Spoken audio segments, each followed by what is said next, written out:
Hello and welcome to Dialogue. The U.S. and Israeli attacks on Iran have met strong resistance, and the situation appears to be steadily escalating. Reports suggest Washington may be preparing for a prolonged campaign that could last up to 100 days, possibly even into September. The escalation has already unsettled energy markets, drawing regional actors and reignited debate over the future of the Middle East security order. To help us make sense of these developments, we are joined today by Professor John Mearsheimer, the R. Wendell Harrison Distinguished Service Professor of Political Science at University of Chicago and one of the world's most influential scholars of international relations. Join us for discussion today from Beijing. I'm Xu Qinduo.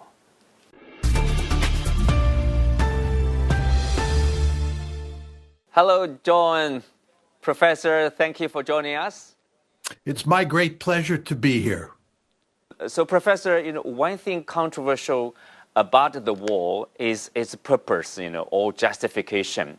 The Trump administration has presented different explanation from, say, attack on this nuclear program, attack on missile industries, regime change, and then demand unconditional surrender of Iran. So what is it? Well, I think it's clear that the main objective here is regime change, because you cannot achieve any of those other aims, such as eliminating Iran's nuclear enrichment capability, eliminating its ballistic missile capability, or getting Iran to stop supporting Hamas, Hezbollah, and the Houthis. None of those goals can be achieved unless you have regime change. And it's very important to understand that not only do you have to change the regime in Tehran, you have to replace it with a regime that will be subservient to the United States and to Israel. You can't just replace the regime with another regime that resists what America wants and what Israel wants. So the key goal here is regime change. But my belief is that the United States will fail to achieve this goal. Well, interesting. You mentioned that, Professor. Of course, it's not, now we are having a war. The result of a war is not decided by one party, but also probably the role to be played by the other party. So far, how do you think of the war? I mean, if Donald Trump wants to have a regime change, he has to win the war first, right? Exactly. There's no question about that. He has to use military force. The Israelis and the Americans have to use military force to knock off the regime, to eliminate the existing regime. And of course, it's very important to emphasize that they intend to do this with air power. They're not talking about sending American ground forces into Iran the way the United States military invaded Iraq. That's not going to happen here. In fact, President Trump has just said that would be a foolish idea, and the United States will not send in ground troops. That means that we have to cause regime change with air power, with bombing Iran alone. And of course, this is the Israelis and the Americans working together. There is no evidence in the historical record that this can be done. We have never seen a case where regime change resulted simply from an aerial attack or from air bombardment. So President Trump is betting that he can do something that has never been done before. Well, related to that, of course, is the U.S. plan or the lack of a plan. They talk about like 4 weeks of a military operation, and then they talk about 100 days or into September. Do you see a clear outline of how how long the war will go on? Well, when the war started on February 28th, The White House thought, the administration thought, that we would decapitate the leadership. And of course, we achieved that goal because the United States and Israel killed Ayatollah Khamenei and a number of other Iranian leaders. And we thought that decapitation would lead Iran to surrender, that we would win a quick and decisive victory and that we would get a new regime. That was a foolish belief, and of course, it didn't happen. So there was no regime change. Then the United States thought that it could strike Iran very hard immediately after the decapitation attack. And by striking Iran really hard, we would again cause regime change and get Iran to surrender to us. That did not happen. And we're now talking about a protracted war. We're now talking about a long war. And in this long war, the United States is going to be at a significant disadvantage. It's very important to understand that once Iran withstands the initial attacks and the war gets drawn out, Iran is in a much stronger position than the United States and Israel. Because all Iran has to do to win this war is to survive and at the same time continue to inflict punishment on Israel, the United States, and its allies in the Arab world, and to continue to shut down the Straits of Hormuz and cause great pain not only in the Middle East, but around the world. So the fact that the United States was unable to win a quick and decisive victory tells you that the United States is in trouble as this war settles into a protracted war. Mm-hmm. Do you think that maybe that's Iran's strategy, to have a prolonged confrontation because Iran obviously is the weaker party in terms of military resources? Exactly. There's no way that Iran can defeat the United States military in a fight. This is like the Vietnam War. The United States won every battle in the Vietnam War. There was no way the North Vietnamese and the Viet Cong could engage the American military and win a victory on the battlefield. The United States, as I said, always won the battles, but the United States lost the war. And the same thing, by the way, was true in Afghanistan. Nobody would deny that the United States was infinitely more powerful than the Taliban, but the Taliban won the war. After 20 years, the United States left Afghanistan. And by the way, the Soviet Union had the same experience in Afghanistan from 1979 to 1989. So what you're going to see happen in the Middle East is that the United States will inflict massive pain on Iran, but it will not be able to win the war in the long term because it will not be able to overthrow the existing regime, number one, and number two, replace it with a regime that is subservient to the United States and to Israel. It's just very important to understand that you cannot get Iran to give up its ballistic missiles, to stop its nuclear enrichment program, and to stop supporting the Houthis, Hezbollah, and Hamas unless you have a regime in place in Tehran that is subservient to the United States and Israel. And if you look at how this war has started and how it's likely to play out, it's hard to see how the United States is going to get a regime in Tehran that will do what the Americans want. And indeed, as the United States and the Israelis kill more and more Iranian civilians, that will cause the Iranian people to rally around the regime, to support the regime and to hate the Americans and to hate the Israelis and not want to see a regime in place that accommodates American and Israeli interests. So this serious bombing campaign that we're now engaged in, where we're killing large numbers of Iranian civilians, does not facilitate regime change. It hinders regime change.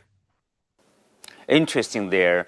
It appears that when Donald Trump started the attack on Iran, he had the Venezuela model in his mind. Somehow, one of the Iranian leaders will talk to him, will beg for a compromise, beg for peace deal, and then he can dictate what's going on inside that country. But that's not the case. Exactly. You want to remember that before the war started, this is before the war starts on February 28th, President Trump put this massive military armada in the Middle East. And he thought that the mere presence of that armada and the mere threat to turn it loose, to use that armada against Iran, would cause Iran to make serious concessions to the United States at the bargaining table. And that did not happen. And Steve Witkoff, one of his principal advisors, said that President Trump was surprised that the threat of military force did not cause the Iranians to make significant concessions. In other words, President Trump thought that he could avoid war by coercing or by forcing Iran to make concessions based merely on the threat of the use of Israeli and, of course, American military force. Then the war starts on February 28th.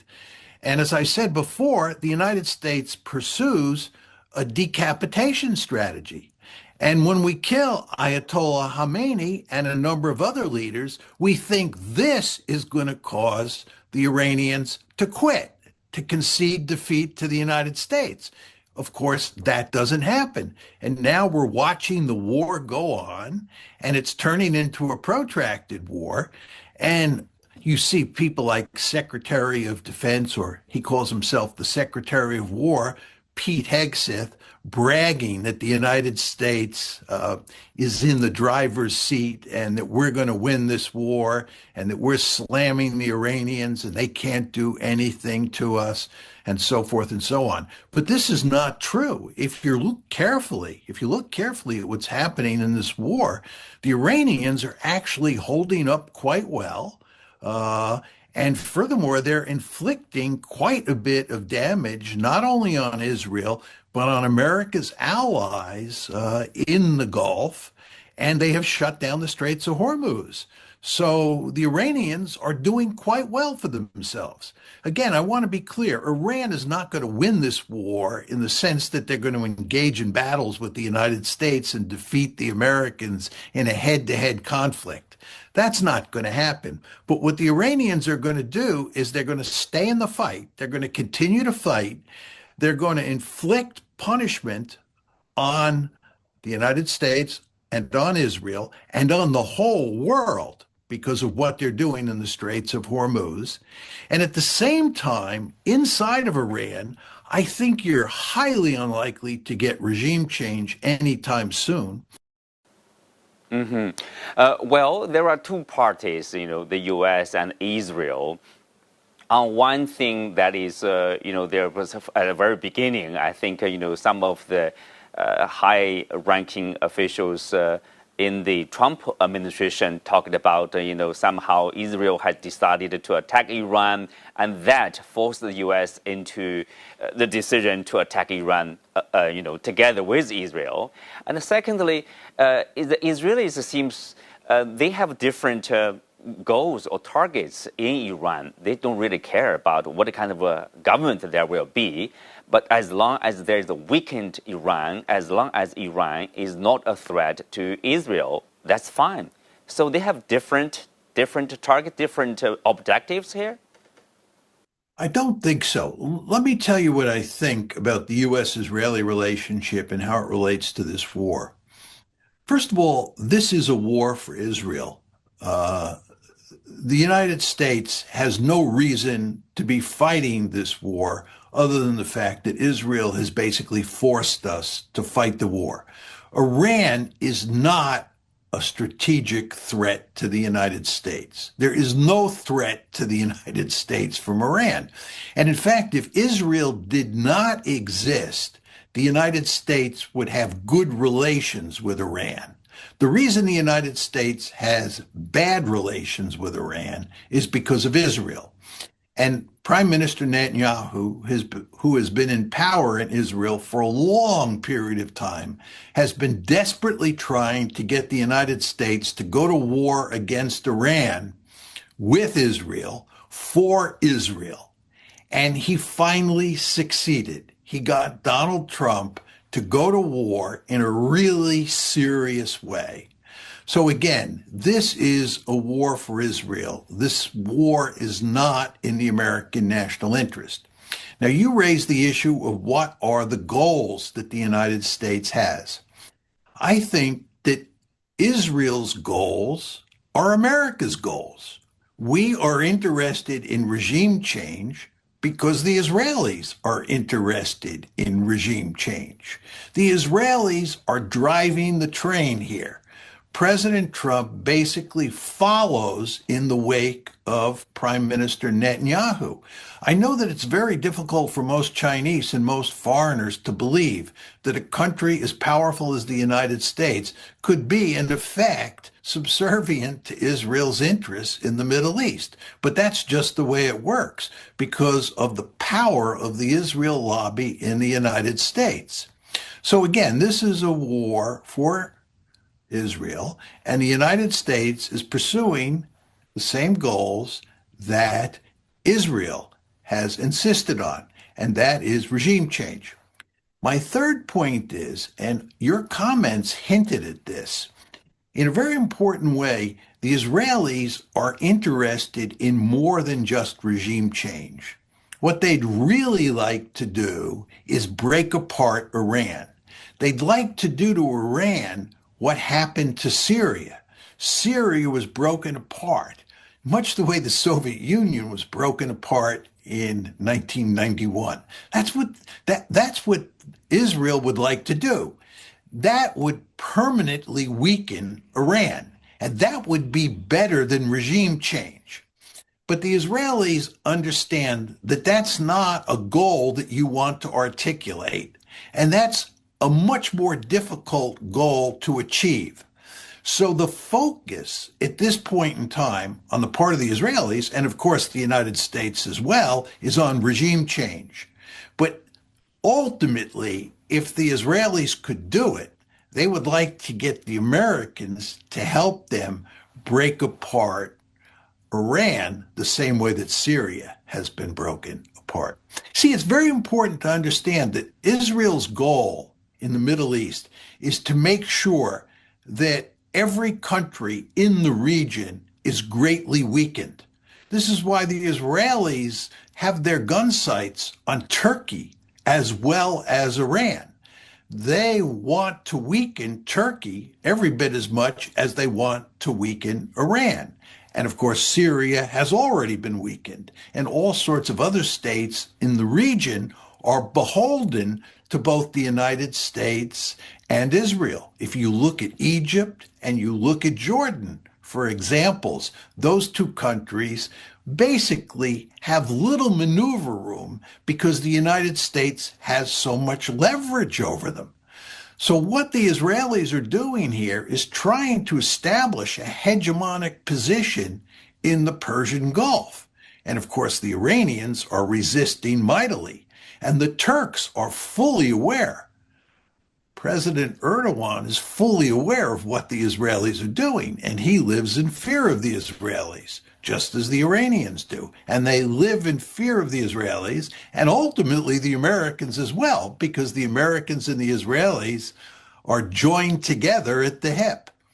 Well, the conflict obviously is beyond Iran and the US and Israel. even you don't talk about possible or potentially, what does that mean for Turkey? What about the Gulf countries in the region? The U.S. military bases in those countries were under attack, and also U.S. embassies there. How do you look at the impact on the Gulf countries now? They are U.S. allies. At the same time, they're not really ready to get involved to fight back Iran. Well, the Gulf states, which of course are closely allied with the United States, have been targeted by Iran. And Iran is targeting the Gulf states not simply because American military bases are located on those Gulf states, but also because the Iranians have a vested interest in making those Gulf states pay a price for allying with the United States. And the Gulf states today are begging the United States to stop the war. They want the war to stop because they understand if the war goes on and the war escalates, enormous damage, maybe even catastrophic damage, could be done to those Gulf states. Now you ask me, what do I mean by that? It's very important to understand that at some point in the future, the Iranians might feel compelled to escalate by attacking the energy infrastructure in the Gulf states, to include Saudi Arabia, and in effect, targeting their oil fields, targeting their ability to reprocess oil, to produce natural gas. So their energy facilities could be destroyed by Iran. Furthermore, there's the desalination plants.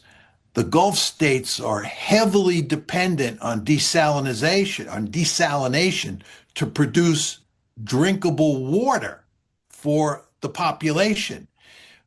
The desalination plants are big, fat targets that the Iranians could go after. So if they went after the oil infrastructure or the energy infrastructure, and they went off after the desalination plants, they would basically make the Gulf states unlivable. Now you ask, can the Iranians do that? The answer is they can do it very easily. The Iranians have an enormous number of short-range ballistic missiles. They might not have that many long-range ballistic missiles, which are the missiles that hit Israel, but they have an enormous inventory of short-range ballistic missiles. They have an enormous inventory of drones, and it's quite clear that the Gulf states are running out of defensive interceptors that can knock down those missiles and go after those drones. So the Gulf states are already vulnerable and becoming increasingly vulnerable. And if at some point down the road, the Iranians decide that they're going to attack full scale those desalination plants and the oil infrastructure in those Gulf states, this would have catastrophic consequences, not only in the short term, where it would clearly have catastrophic consequences, but over the long term as well. So this war is a disaster for the Gulf states. And the Iranians understand that, and that gives them leverage. That means that they can threaten the Gulf states in ways that cause the Gulf states to distance themselves from the United States, and furthermore, to put pressure on the United States to end the war before they end up in a catastrophic situation. So when you really begin to think about it, the Iranians have a number of important cards to play here. First of all, they can threaten the Gulf states in ways that we just talked about. Furthermore, as you know, they have shut down the Straits of Hormuz. They have shut down the energy that is coming out of the Gulf. Furthermore, they're attacking Israel And although you hear very little about it in the West because of Western censorship, if you go on the internet and you look carefully, you'll see all sorts of evidence of Iranian missiles getting through Israeli defenses and doing significant damage in Israel. We're drawing historically conflicts in the Middle East, from the Iraq War, the Syrian civil war, have shown how military campaigns can expand without a clear political endgame. What do you believe the possible endgames of this conflict might be? Well, I think from our point of view, from the American point of view and the Israeli point of view, the ideal situation would be regime change and not only getting rid of the present regime, but also putting in place a regime that is subservient to the United States. And this is what we did initially in Afghanistan, and it's what we did initially in Iraq. And one could argue, although we didn't affect regime change in Venezuela, we merely replaced the leadership of the existing regime. In all those cases, we got a regime that was effectively willing to do what the United States wanted initially. But I don't even think we're going to get that in Iran. I don't think that you're going to overthrow the regime. But that is our goal. And given that that hasn't succeeded, we haven't succeeded in achieving that goal, and it looks like there's a protracted war, the question then becomes, how does this war end? How does this war play itself out? It's quite clear to me that this war is not going to end quickly, and it's not going to end in a way where the Americans and the Israelis can declare victory. This is not to deny that the United States and Israel will do enormous damage to Iran. But I think that the regime that ends up running Iran when this war ends will not be subservient to the United States and to Israel. So that's why I think it's hard to imagine us, the United States, winning this war in any meaningful way. Thank you, John. As always, thank you for your insightful analysis of the situation in the Middle East. You're more than welcome, and thank you very much for having me on the program.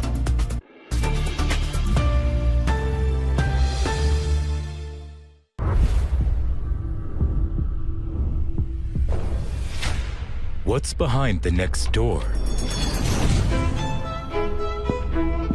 What motivates us to find the truth? To understand the world, we must see it from different angles. Never stop searching. Go deeper. Go further. Be open-minded. Be engaged. Open the door through dialogue, where ideas do matter. Images may appear to be identical, but looks can be deceiving. The difference is not always obvious. It has to be discovered. There are always different sides to a story. We put the focus on the details. To see more, to understand better. CGTN. See the difference.